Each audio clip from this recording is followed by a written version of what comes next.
Hello, my name is David Villegas. I am an industrial PhD at Aerospace in collaboration with the Universidad Carlos III. And today I'm going to present you my work during my first year of PhD, which was based on an indirect characterization of our thruster, Athena, which is an externally wetted electrospray propulsion system.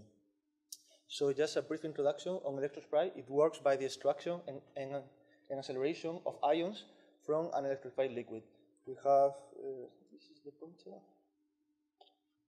How can I point here? No. Okay, so this is a simple model of our thruster. We have a reservoir where the liquid is stored. Then we have a flow regulation at Excel to add some fluidic impedance. Then we have the emitter, and then we have the extractor. By applying a differential voltage between the emitter and the extractor, we're able to ionize the liquid and extract ions. The emitter that I was testing had 385 tips with an active area of 20 by 20, so you can see how small these thrusters are. And some of the advantages of the electrosprays are, first, since we're using an ionic liquid, we have no pressurized deposits. It's stable in vacuum, and we can use it by a passive feeding. So we allow for a dry mass reduction since we don't need any valve or flow controllers. Also, the acceleration is achieved only by electrostatic forces, so we don't have any magnetic elements. And we're able to achieve net zero current by alternating the polarities. So if we applied a positive voltage, then we extract positive ions, and if we applied a negative voltage, then we extract negative ions. So we don't need a cathode. Also, these thrusters have a high efficiency at low power, since they have no heat or plasma relay losses, because electrospray is electric propulsion, but it's not plasma propulsion. This is just some image of the Athena Pi version that will fly on the Genesis mission on July of this year. And well, the thesis objectives for the first year was first to build a suite of diagnostics that was tested here in the lab, and to characterize the Athena performance. Here I'm focusing on the partial efficiencies, because in electrospray, how you estimate the thrust efficiency depends on several ones. We have the ionization efficiency, then transmission, then the angular efficiency, energy efficiency, and the polydispersity efficiency, which is one that is specific for the electrospray. I will be focusing on that during the presentation.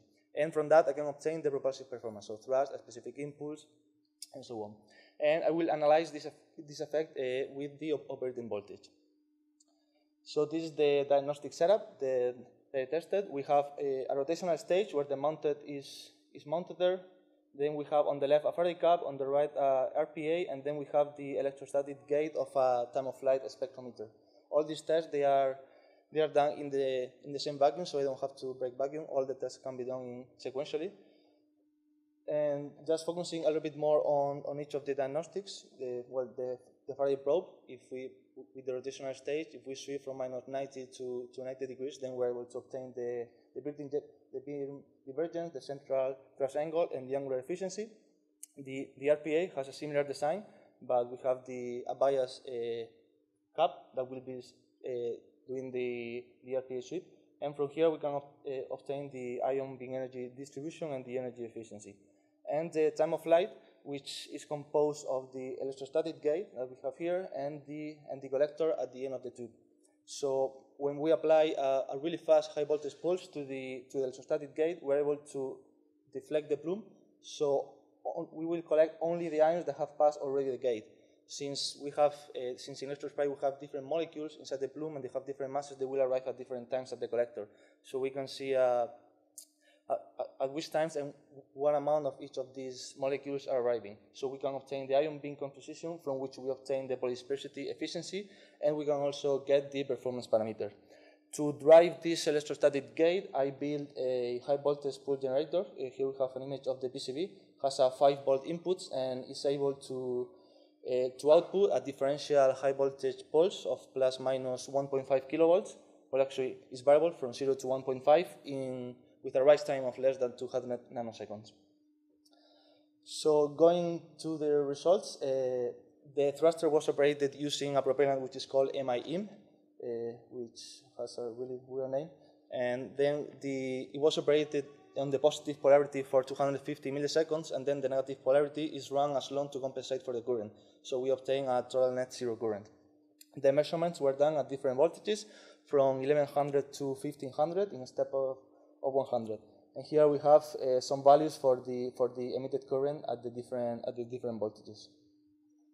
So going to the angular divergence results, what I observed here is that we have no significant difference in the curves when I did this test at different voltages. We have a slightly widening up in the negative, and it gets slightly narrower in the positive with voltage, but if we look at the efficiency, it's not enough to conclude that it changes with voltage. So I obtained the mean angular efficiencies, and we also obtained a more or less a 48 or 55 for the right and for the left plume for the beamframe angle. Also, for the energy results, these are the RPA curves. You can see here some differences here on the draws, but this is in an effect called fragmentation, which I'm not focusing on my PhD. Here, what I want to focus is to obtain the energy. The energy is to, when I take the derivative, take the amount of the percentage of the ions that are accelerated. Here in electrospray, most of this efficiency is usually closer to 1, as we get in these values, which is 0.98 for the negative and for the positive 0.97. And yeah, this effect that we see here this comes from the fact that we have different molecules, and they have different masses, so they are accelerated differently. But this effect are taken into account into the polydispersity efficiency, not this one, which is the interesting one. So going to that one first, we have to talk about the composition. So as I said, electrospray has different molecules, and you can operate in different regimes. You can emit only ions. In the case of MIM, you will have the positive molecule, which is Mi plus, and then for negative, the imide minus. And you can have also dimers, which is when a monomer or these particles that are associated to a molecule of MIM, or trimers, but they are less common. So when we apply this differential voltage to the RPA plume, or to the gate, we get the plume in steps depending on when they arrive to the collector. So first we are collecting everything, then we get the monomers, then we get the dimers, and then everything that is above around 3,000 atomic units, they are considered droplets, which are heavier particles. So what we observe here with voltage is that we decrease substantially the amount of droplets when we increase the voltage, from 80% to 3% in the positive polarity, and from 38% to 8% at 1.5. So we clearly observe that varying the voltage and obtaining and increasing, we're able to decrease the droplets, which will impact the performance, as I will show in a moment. But first, calculating the polydispersity efficiency, as I mentioned before, we calculate the thrust and the mass flow from the previous curve to obtain the polydispersity efficiency with this equation. And what we see is that when we are operating in the ionic regime meaning when we are mainly only ions, so little amount of droplets, we see that the polydispersity efficiency goes really high, and it gets lower when we're operating in a mixed regime. So we have a percentage of droplets that is really penalizing our efficiency. The thrust efficiency here, we take into account all the efficiencies calculated before. We assume a ionization efficiency of 1 because all the ions that are extracted, they're already ionized. And the transmission efficiency, which takes into account the ions that they impact the grid, so they are not able to go outside the thruster, which it was measured at our lab, and it was 0.98.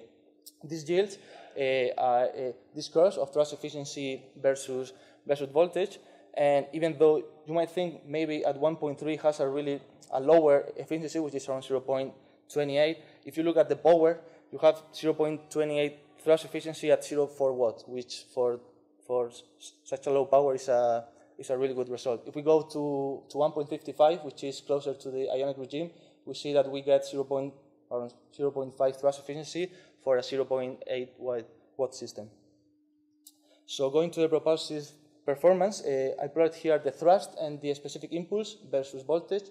Of course, for the specific impulse, we see that when we are close to the ionic regime, so they have less mass, here the specific impulse is exponentially increased. And for the thrust, as we go with voltage, it gets increased. Here we have like some kind of maximum. Of course, as we go above, if we are increasing the amount of ions, or we're decreasing the amount of droplets, which are heavier, they will impact more the thrust. Here, I would expect some kind of decrease because we are reducing the amount of droplets, but an increase on the specific impulse. So here, the key to get a proper performance would be to to achieve this ionic regime. Now, how do we do this? The key here is in the mass flow. So I brought here the mass flow and the flow rate parameter. So for each propellant that we use in the cones, there is a critical flow rate that each cone must have to achieve this ionic regime. For the case of my emitter, of my thruster, for MIM is 3.4 picoliters per second. We are only able to achieve this flow rate parameter at the positive emission at 1.55, which it correlates with what we saw before with a really high specific impulse. So two options we have here. The first option is to, of course, increase the voltage, but another option is to increase the fluidic impedance. If we are able to increase this fluidic impedance, then we are putting more effort to the liquid to go to the emitter, therefore reducing this mass flow. This will be done by adding this fluidic impedance, but this is more into the microfabrication part of the thruster. So some conclusions. This is the first time that the thruster at Aerospace was characterized. I built this set of diagnostics to be able to study the plume, and the experimental results, they show that the angular divergence doesn't change with voltage, the energy efficiency doesn't change with voltage, but the droplet emission is greatly reduced when the voltage is increased. Therefore, the total efficiency and specific impulse will be the highest when we are operating in ionic regime. What we can do to achieve this ionic regime is increase the voltage. The other one is to reduce the emitter flow rate, which, as I mentioned before, can be done by increasing the fluidic impedance. And I will finish the presentation by showing this is the parameters that we got, like a summary of the thruster. We have a system of 0.77 watt with a thrust to power ratio of 67 micronewtons per watt, a thrust of 52 micronewtons, and a specific impulse 1600, and a thrust efficiency of 0.53. And these results I didn't show here, but they were presented also at SPC in Estoril. And I did here a parametric study with the voltage. I also will be presenting in IPC in Boston a parametric study, but with the temperature. As we're using ionic liquid, they change their properties with temperature. So I will be also analyzing how this impact the performance. And this will be also part of the upcoming months for my thesis. And thank you for your attention.